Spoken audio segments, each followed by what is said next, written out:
pese me de awrade asem ebrewo nti onuadofo a wo hwe me onuadofo a wo tie me ene ya so na tie awrade asem na nyame hon konkron onam ne tumi ne nasem so bejewo na wajewo no fiefo nyina awie ye awrade nka ye ho na onka ho na o mana dom enmu wabrabo so bra bi bom paye mu ompaje na basa kese nto so bra wo ba betie awrade asem na oma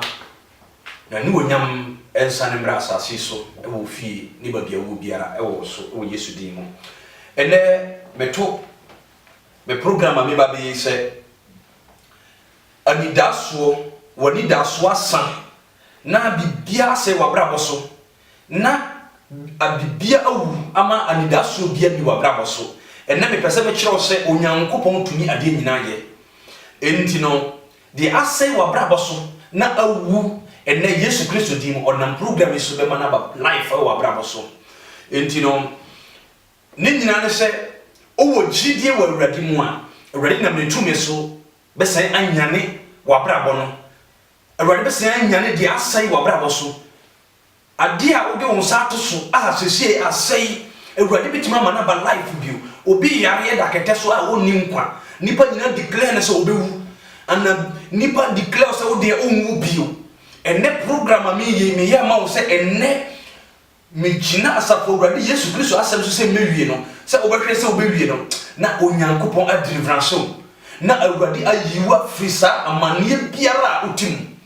na awrade akasa wabrabo so nti ade ba ko a mehia ankasa se obeya so atia awrade asem na bofa awrade ti se okra ne wagenkwa wei ni fa na ade a wo ya ehia ma onyankopon wei na ye ade a wo ya ehia ma onyankopon asem because wo gidie e wasem no mu a de aka no jaima awrade Yesu Kristo wo gidie e wo Jesus no mu a de aka no nyina jaima owra no wono na oba be siesie wakwan nyina na wodi wato kwanya efata na wodi wato biaya nkranhye ne adom ne asundwe ewo because papa no aka no se woso osi okọ oso ho na kona woko no okope babi papa ato ho ama me ne wo enti no na okọ a won trans na mum obesan ayeden aba abefa me ne wo akoho ama Yesu yakodi dewo no bi enti no onu adefo de na wo twen odofo ene ohwemi ene awrade asem ni ene me ko asem ne so me behwe asem bi wo book of Acts asomafo ye hwe asem no afri Acts 9 verses 36 ene me beka ye maame bi a ye frɛ no Tabita ebre bi a etwa mu na ye maame oye ogidifo te sɛ wa wohwemi oye ogidifo te sɛ wa wo de ho ato awrade so yi enti obai ye de obetimi biara wo nyankopon adwuma mu na ye nhwe na katua awrade etua no ndi na abre bi a Bible no aka hye wawu mpo a obesan asori bio wawu mpo a obesan ba nkwamu eye no kore sanse Jesus no wa ma yate ase na ne tumi no ewo ho ampa na ne mogya no ekasa ampa enti enne me de awrade asem ma enti yanhwe 36 no asomafo no Acts 9 verse 36 afiti o se nso ye atifia sa no se Tabita anyane 36 no o se nso na osuani baabi ewo ho ewo Yopa a ne dede Tabita a ne nkyerase ye ne Dorcas enti no asoni nyina ne se mami na owo Yopa krum Yopa ho eye baabi o firi Jerusalem na se wo ko Tel Aviv ewo sa kwan yin mu enti ho na Yopa no ewo enti no mami oyo asuafo a osua awrade asem oyo obi a otie awrade asem oyo obi a otie onyankopon asem na odiso na oye de awrade nyankopon pe enti no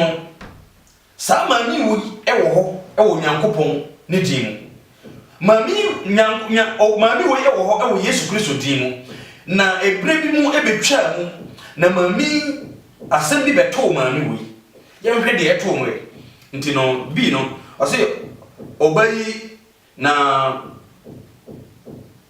osina oma na odware oba no mobrohunu ade osi oma ade mobrohunu ade na oyo osi oma yeyi na ningama pa ne mobrohunu ade oyo no oyeno ama na eba ese enanu no oyare na owuye na odware no ede no koto abansoro dan bi mu onua na afei yemame Tabita awu yemame Dorcas woye oba odwene mobrohunufuo ho oye oba owotima oye oba usori mpona se wan nidi na mame tia wontime ntranse obi ko ha uma ofa nipa no ne ha won te se wono limit te se wono ne die no pepepe wo yusu manik ni ono akasa ne die but ente se eneme ne wu obi ko oha uma na yesire no obi mpo yete se obi ewu na yesire no yete se obi yare mpo na yesire no yete se komde onua na wo sire no o te se onua bi ko amani ma na wo sire no because eya wo fe na eya wo dew se nispa no wo amani we mu but na ye mami die aye friend Tabita die na o tema manipa o twin nipa ho we ni Kristo ni we ni osomfo we ni osuafo osua Jesus akwan eye no kwese osua because tambia me ka say be say ye na ye ye hu asi ho say ye Kristofo na mo ma Kristo no enda ne ho de wo ye mu mo ma Kristo nu no emfa ye enya djuma na nipa enkamfo ye nipa nkase nipa de wo hwe ne ne ye wo hwe na ni kura na wo hwe se de ositi a wo ye Kristo ni na wo ma nipa kasafa wo se nipa de ne ne ye de ense Kristo ni a eya na eya sefim kakra wo mumpa wo ni Kristo ndi kura no timi ka anka ye ni ye timi twi bi ne mumpo eba Kristo sum aden na ye di Kristo di ato ye so ye ni Kristo adwuma na ma mi die na wo ye enie mami timi ye ema Kristo dwuma yi etimi nchi no dia ede na me no ye twen di awu wa bra bosu bi abese asore na kwan bai na ebe ka so asore o pese urade ema di awu wa bra bosu no sore Dr. Declare o se un sore mfiri katano so biu Dr. Declare o mu biu Dr. Declare baby out no un san ko fie biu by enne o gidie wa urade asema me de ma o se enne o besisa wo kwan biara so aye nyuma efata wo Kristo mu a de awu biara besan asori de awu biara awade be ma asan anyane back bio na awade ama nkwa abam afi yan koso na yerhwe asem mu oso na maame no wuye na afi maame no papa na maame ye nti ewo kuro no mu ewo yopa kuro mu nti ama nipa wo kuro no mu nyina enim maame no awo ko wura kuro no mu da no kura na ibisa se amepe baabi atana na mehia de medi mpa nipa be direct no ono ma no biu na mo nim se maame wei eye wotenefo maame wei owotema maame wei oti nipa asema ontimi nna woda wonda oba enidi na wote ana de owo biara one wo be chedam maame wei na owotema entino awo wodru kuro no ma wo nifie na mo direct no ma ne ko because oye nipa papa impressa ina opese oye nipa papa impressa ina opese oye de efata ewo Kristo impressa ina opese odi Kristo nyuma no to ho so impressa ina opese oye Kristo suani Kristo asuani ni nti na ma yefre obi se pastor na yefre obi se Kristo ni because yewo no anka nchechemu bianim by said the ebeya yebehu de wosom yi na yehu ne na kwan no a wo fa so e wo Kristo no eye kwan pa no ntino na ye ka se wo ye osuafo na wo su ye Kristo ni anka nkemu bia nim ne nyina ye pepepe ye nyina osofo Kristo ni ye nyina ye pepepe ye suafo ye nyina suafo de asem na nso ene no entisa obi ye se okwa jare won na obi su ye osomfo ntino de osome de wate asafo no na wote ho na ye ka se wono ne somfo ntino de wo ba be jawo asoro no wono opea na wo be ba ompa oma ntino because Kristo som no ehia no e na Kristo som na ye ka nyankopon no wo na wo presa nyankopon bi wo ba wono de wonnim I didn't say basa because a real bremuno ye Christo yabrabomu a real bremu yam pasa ye de efata wo Christo muntra na mami wo ye de efata nipa nyina esu maame no na wo tware maame no de no kɔto abanso esuru bi mu na afedie nipa no wo dware nu de na kɔto ba bi na afedie ani da so asanse maame no enye de enso bi but na nipa no hwe suma ni maame no so menti no na wo ani da so bi o maame no afehwe 38 no o se nso leader ben yopa nti asuafo no ete se Petro ewo ho no wo soma onipa bi baanu ekɔ ne nkyɛn kɔsrɛ no se won twetwe ne nan ase omra won nkyɛn na Petro sɔre ne won ekɔye okay afei no tiwo nipa no ate se Petro ewo baabi na Petro ho television because ba dia television no ewo no ho na how to say baabi na ote nsuo na no pe nti no bon ho na bonsu ebe fi Yona eto ye no enti no ho saa biaye no mu a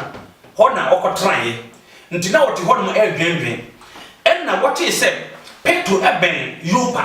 nti Yopa wo hwe television ne Yopa no intervice bia nim because me hwe manso no efiri ho ekɔ ho no kwan wa bia enti no wote se owo ho no mo soma se won kɔbɔ na mane se Tabita ayeden awu Tabita enim kwam nipa nyina nim Tabita nisu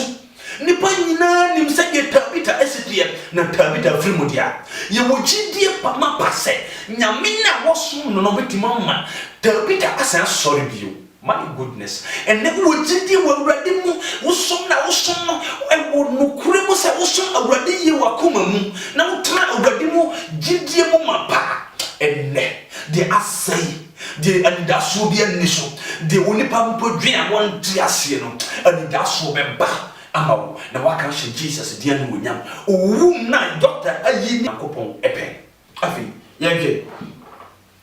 29 o si na Petro esori di wonachi na oduru eho no wode no ekọ abansoro dan no emu na okunafo no nyina begina ho worisu na wode ntade ne ntoma na Dorcas ne won ewo ho no ehye no echechire ehye no chere na Petro pamo won nyina efri adi no okoto ne nan animu esori na odane nani ehwe emu no na was okay me pasa bi ka sem bi wo ha ne ntia me pasa bi ka sa sem wo ni se adenti na manipa no ehwehwe Petro because won say asem bi timi tu ye ya na yenya ogefo asem bi timi si ya brabo so na nso ya hwe ye nhunu nipa mpo a wo beji yen but na Tabita no de ogefo anyame ayi no se wonchi no saa na awurade ayi mi se menka asem pa enkyerɛw eneda saa na awurade ayi mi se enne awurade mfa asem so enkyerɛw se woda yare kete so se woda ewuo kete so enne awurade bema wasɔre e wo Yesu Kristo din mu ba biara woda adwuma biara problem bi ofisi wo adwuma mu may the glory Jesus Christ Tabita kum wo besɔre e wo Yesu Kristo din mu wo bubumpo ye obubuafo otefom woni da so asa obi ma obi nko obi mpo mama onya bibinni my God nyankopon be pagya wati bra mi guso abika sai mu omoba so na wo hwe ewo YouTube so Facebook so ba bia wo hwe me biara onyankopon be soma na bofo de ne nsa betacho na wo be sori wankasa kwa koya adwuma na wanya unsa no adwuma adidi wo Yesu din mo untra ba bia wo tra no wate oni adofo no man sai ye oni adofo aware no nyan sai ye oni adofo adwuma no sai ye oni adofo mesi onyankopon be pagya ne nsa woni na afra no nyankopon din nsa nkyerɛ ne besi wabra so afi Petro wo ba ye no eye no mama na Petro woma nipa na wo dan ne nyina pieye said ye ebe ya obehu onyankopon nsankyerani ene wo gidi wo awurade ma obehu onyankopon nsankyerani wa brabo engachi odofo engachi ensaye nyankopon atiase owu ye nkwana de ensaye di awu no beba nkwam wa brabo di asan no ebeba nkwam wa brabo mu onyame kan ho a onyame di wachi a hwan ya atamfo onyame di wachi a wona wopo ni ngwase no wone hwan no obi mponya ankaine ye kasa we Kristo ni obi mpo ya presa sa de be ya obi firi Kristo so mu obi presa de be ya agufo be hye onyame so mu obi presa ya be ya ni ngwase be ka wo obi presa anka wo mpo de wo project bi a pesa we this year no anka wo ntimi nye obi nya anka dwom a wo to no wo ntimi nto meka choso onyankopon ka wo koso na shedene wa awuradim na de awurade aka ansa na wo firi one nkyan a wo ba a wonwene ho a nyankopon be ma na ba me wasase so ani behunu asomete na nipa nyina bedi ho adanse aka se eye nokore onyankopon ye nokore fu de awurade aka no koso na hye wo dene na ebe ba mu life wa brabo so amen ba afi ye to aso ahwe asem no mu o se na afei no ye behwe asem no mu wase na worisu na wode 14 no 14 wase na Petro pamwon woni nyina efri adi no okoto ne nan animus sorry na wodane nani ehwe emu no na wase Tabita sorry na wote nani na ohunu Petro no o sorry etina ase amen pa afi Petro na odan mu na Petro adia Petro ye no eye very wonderful Petro do what odi gidie ye because na nipa na wogina ho no because wonu say agidifo nim anka Petro betima ye that miracle e woni pa na nim obetima sra awurade woni pa na nim na ngom Petro ma wo pie ye eto bra enye nipa nyina na betima boa wo abara mu enye nipa nyina na betima hya wo nkran nyame dwuma meye mpa na asema mi ka obi betima tranchire aka asema ebebu no bam obetima hye obi betima hye edi nsama oba beka kora afa me ho no ebetima bu nipa nyina abam e wo me ho because eka onipa nkoa nka wawu mpa unsore bio eka onipa nkoa adwuma na nyame di ahye yensa na nka yentimi nya eka nipa nkoa nka ware ne wa na ka obeja yako obi betima ba beka chose nka me nka ware mu beja mako enso ye no nka wonko adenti because wa ye na bi se wo nyansafo so tiase enti no enne me kan chose adie bia wote so adie bia wo de won sa to so why ye be 5 years 10 years 20 years adwuma na wo hwehwe won sa nka wanya adwuma na nso sika nyina won sam adie bi na wo de won sa to so enye yie bibi na wo ye wo de sika wura project no mark bibi bia na wo ye bia he ministry bi na wo pesa wo paja mbata ntimi nkoso jum na wo to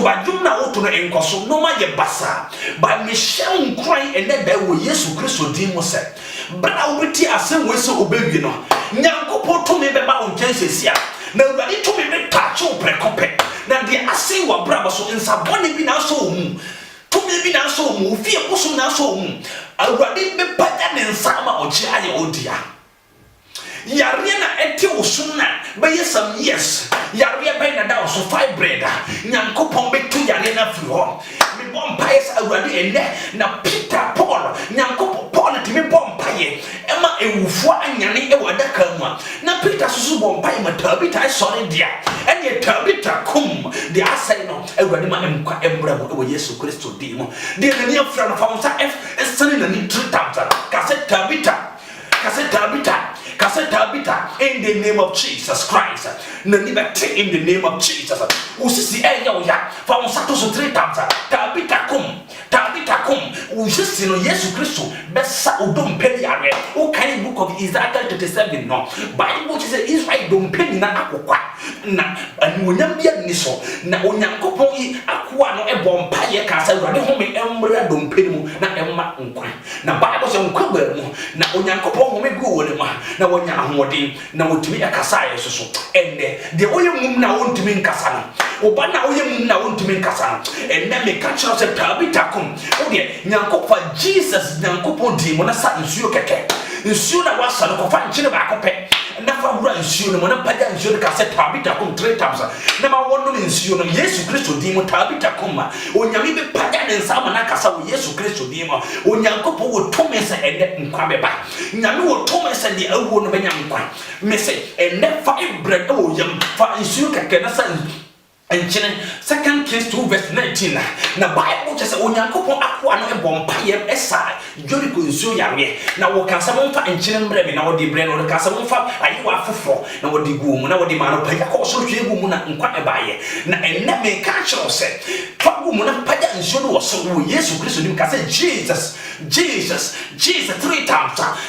Yesu Kristo dim bra obenom no yare na ewo yafunu no mu no Ewurade be claim afri ho wo Yesu Kristo dim mo enne bibiara ase wo mu no Tabitha kom nkwa beba mu na Awurade be ye nsankyerene sonko abrabo so afei wo nuadofo na afei de owufo no sore ye na wo hunu Petro no wo sore transi wo hunu se agye nkwa no ewo Petro mu wo hunu se ampa onyankopon abase wo ba beje no na afei de Tabitha asori 41 na wotene nensa edema no se edema ne so na ofre ahotefo ne akunafo no de ede no anikan akire won na wote no na wote ye no yopa nyina wote no yopa nyina na nipa bebre eje awradidi na watina yopa actually kakra Simon nyumayeni bi nchen entino odofo a me kasa echiro enne Awurade asem ne tumi a eburu tumi nyina so ema ye maame Dorcas eba nkwam ye maame Dorcas enya nkwade a enkwa beba wa brabo so asuntwe beba wa brabo so na Petro padinensa emma oba no so ka se sorry na gina onan so na wo fra ahotifo na wo ho no na wo san fra nkunafo na wo ben no na wo ma wo de ne kyere wo na enkyere dia na nipa nyina etedie onyankopon aye wante die Petro ye no na mo tedie onyankopon aye enne obi betedie onyame aye wo nye won pese anka wo betese die wo sitie no nyankopon be manate se oye nipa foforo nyankopon be manipa na ba wona mu pa be kotowo Ewurade be pagyaw abrabom nyame ba ya osoronko onuadofo ene enkachi odo nyankopon oye ogifo prekompe wo nyankopon nyame a wakai ne mma o se die hia nse wo be hwehwe ne woni bremu na wo be hunu no brena asesa wo hwe Awurade Yesu no o hwehwe na wo be hunu no na wa nhwehwe sa abre no mu na wo ye wadwen se ma menya mema anya kakra na mentra wiase onuadofo onye oda Ewurade be che wati wo bia mi agi woni yade no hododo uyade no se si ye wasase eye advert kire nipa but wo nie nye wadwen se wo de wo be ma Jesus ama na jiw na mum advert no na ye wo de na ya ka se wo yare ewe but why you ready pass Awurade bejo adwuma na aguo no ba ko di sika e wo ba ne se wo de beya adwuma sika na ye basa wanya sika bi pesa wo de ura project mo usuro se sika wo de ura project na se ankoso wa de na wo beye wo sika nyina aka unsam no me show de na me show se Jesus a wo ma ne ma nkwa ahoden adom e man Tabitha e sori wo yoba asase so ma etai ko wiase nyina no fasika no wura na Awurade nyankopon de ne nsa be wura na sika beba na o project no bibia be koso we Nazareth Yesu din mu di na ka wo brabo mu di na wo hia wo brabo mu Yes, the mammy Docas ye what? Ye mammy Tabita, what ye dear fata, or Shemu Bruno for, what ye adoye. Mpressa no yadoye. Eya na eya den bibi kura unsam se odi be yadoye na ye den dodo ma. Right na udua no. Tight no. Faye mamu Bruno for wona wo ye nyanka fa boa won na wondi na so fa nkoto ka adam. Na wanka se me odifo na wo mehye nkontro. O tight no. Boa no na fa ko boa ahiafo nyanka de wonni bi. Wo de adoto no na fa sika no boa no. Na da obewu no na ko hwede awurade beka wa brabo na so bisu ka kyo se fa sa type no bra so fie na mfa nkoto ka na misu ka kyo se ko yesa de we ma onyankopon onyame otumi wate na otumi de nyina ye na de waka no ebeba mu enti no ni ameka ene awia yi ne se Tabita abankom Tabita nyame agye no bio Tabita Nyankopon position na nyame de man no ana adom na nyame de man Tabita se wo meye no asase so no nyame ma Tabita san to aso eyeden ebeyeye enti no ade bi na wo ye na obi na ade na wo beye no ebeboa onipa aboa onyankopon mu a onyame koso hwese o ma sa ade no mfi wo sa da biada because we says Tabita san say oye abadaye e wo Tabita mu ntino hwe de Tabita ye oye na hwe de awurade aye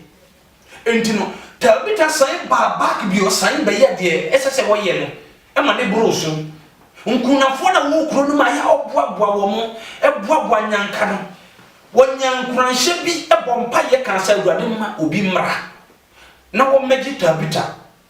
Ampa, now what say Unyanko Aqua, your friend of Peter Unca. Now what friend, while buying a Radinam the Suya de Entino. And found the Okomuna awurade bejo o papa na wo ye no ebejo na o bone ni so aguso a wo ye no eno na de wo bekọ o bone no akatuya mu why what do you say wo de papa bia ma wadwi mu se wo be papa de wo be ya ne bone enti na ma eya hawo no ba na eba akese na ukosofo nkyenya na nyankopon de wakopie asofo a won atimo odi ntino na wakacha se ukakra na wakacha faye fabo afore nyame se fabo afore na wonfa nsa wo yare anka wonte sa nyame ma wonkopie sa asofo ne so ba onni ye ne de wo ntino nyame de wo bekwa timo odi fo asofo fo wo ba wiebre mu okwa na wakoje ifrunsuo na odi ama se no wo yare ne beko obi a wo wu no wa dware no ho fin nyina na ye ama se no na wa no maguyam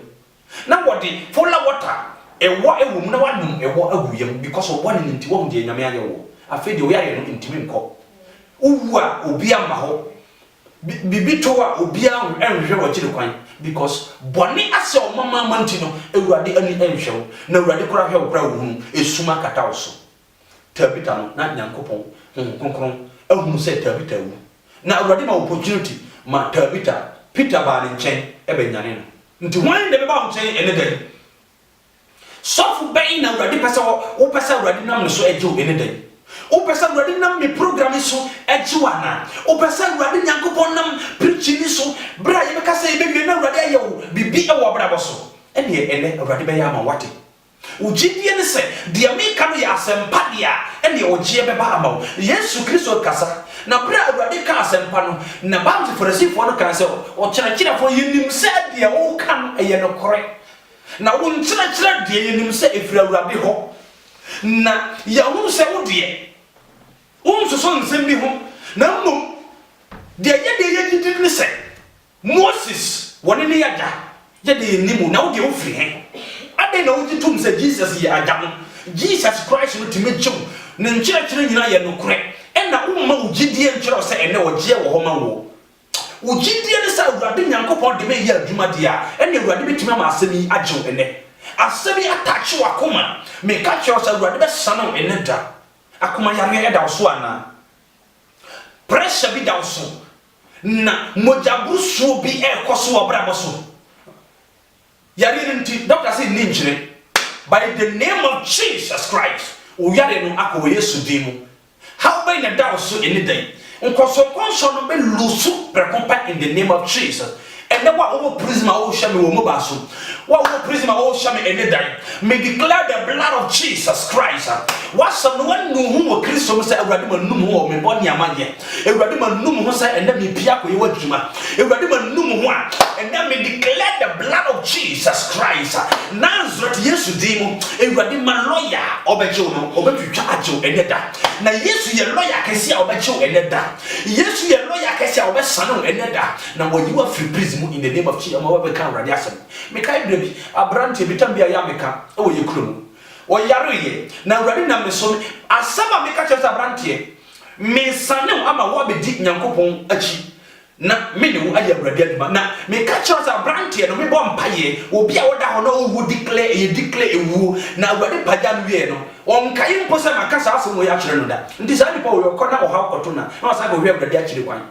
enso asema meka ye ne se abrante wo se wan nante asofo ne akomfo ne amalo nso wanya yaresha de waka na se yema waduru no na wu ba me de me nka se yema waduru na mo me de Yesu Kristo mo ja besaw yawe me ka kire se me man 7 days 3 days no na Awurade aye miracle na brabo so na branke no sori ye na Nyankopon paja ne sa wo kuro no mu dama na eye nipa nyina won wo kuro no mu enne me kai se asema me kase kwafo hwe me de tra nipa bebrebe timo dia dance ye na branke no sori ye no wamfa ne ho ma Kristo se de Nyankopon na me so kan ye no sa nipa wo kwatoro ba bi na se wo bibi ato no critically a de na nipa beka enti enne wo gia tum se nsam ma jainom me no men sambio me mo adwamanjo me de me ho to Jesus so Awurade nkyira me akwanya Nyankopon be kyire kwan brata bi tawu ye no Awurade Nyankopon kyire kwanya esase wo fa so na wo kofre Peter na Peter beje no enti no sanso na Awurade pase wonam asami so na wo kyire kwanya esase wo fa so na wo yare no enko Awurade pase enne asami echo na Awurade Nyankopon nam so ama wo fa ndi e wa brabo asem no ni fa na bo bra asem no ni nanti wasem so enu na okie wo so obi an e ma ofi medada se mam sika bo afor yesi na mu asem no enu ni aforbode no asem no enu ni okie fasem no nanti Jesus asem no dia ma se jitum se prekopa Yesu awu asori na odaso e wo ho wo koye na Bible je se wo wu ye na da etoso no owura no sori ko so Awurade esori ko so na wokasa media asundwe na magyan enyem yankasa masundwe na asundwa wo so ne de owura ne de adom na nam de amamo asundwe no wo de ato so ono ankasa asundwa wasra ama wo no entra wa brabo so kopem se adanside be ye odia nyame nhira onhwa so onkoso onhwa kwa nyina so nyame nhira obi biara obeji asemi adi na obenante wa asemi so biara Awurade mpaja na basa na oma ogie enyane dia oyare mpa yare no Awurade yimfiri no so ha obi na da so da ye basa Awurade mfa mempa ibo so ensa no mfiri sa da ye no ya chichiro Awurade ensa no o Yesu Kristo wanya case bi Awurade yimfiri sa case no wode wo kɔ ahenie bi mu kwa akodi wo asem Awurade mpaja na basa na ntwitwa ncho ewe asase bi ho asem wo pese wode wakoba bi so wo kokumu aware mu wo kwa akɔchichiro Awurade sano ene bra muso abi kasemo wadwuma ne to time opese wo sayo Awurade ndi ma na o man kunde ufie wo time wo ufie wayiwa ma enka chibra Awurade nchen winti nipa mpese wo hunu winti nipa eno winti unya oba nware no winti wabusu mpese wo hunu ende jawi no na twen ho bra Yesu nchen Awurade do wate nsano ntimi mfa wo heaven Gwi empimi mfa nko heaven ye be gya ni nyina wo asase so ya haba ye be gya ni nyina ko nti no mfa wo nkoto wi no mo tramo enum bi twe ho fi tramo mu emwa esai oni padua no emma usai awabra bo sai nsa wanom nsa wanom koke wanom bibia ntima anya ohwe wabra bo ende bi se bra Yesu nke obetuma nya bibia mo ono ne odifo no ye da Awurade ase nhira nka Awurade da nti ene asama na me betumi di anambe so ama woni nti no nyame nhira wo ene me bɔ mpaye ekɔ oba bibiara ufri ukrom Awurade Nyankopɔn wo ma na basa kese nkɔ ho unhira bia wo biara wo mfa ma me guso ebɔ mpaye soso ekɔ wo bibiara wodome obi biara wo ye masafo ba Awurade mpaja na basa wo ne so me ja asofofo nyina so hyew Awurade nsa me koso bɔ mpaye so eka ye papa ba ko pɛ tambia ya metaka e wo Napoli papa yi oye obi a kwanya wo fa so we nyame adwuma otum se nkanya wo eboa nyankopon kosoa na wo mpagya no ye papa ene a wo hwɛ me nyame hon konkron wo mpagya wo soronko na oma adwuma biara wo ye ma nyankopon nyame ma wo nkoso na onye sa adwuma no ema awurade nyankopon wonto nkonam soso na onkosoa enye wo kɛseɛ na oma adwuma na odi ato ho so no na entimi enkoso yi nyame nhyira wo bia nti wo hia me number enam screen so nti no san hia me Facebook number e wo so na wo hia me wo YouTube wo bo pastor kwa me Philip o sabe kame nti me ciao pa bye.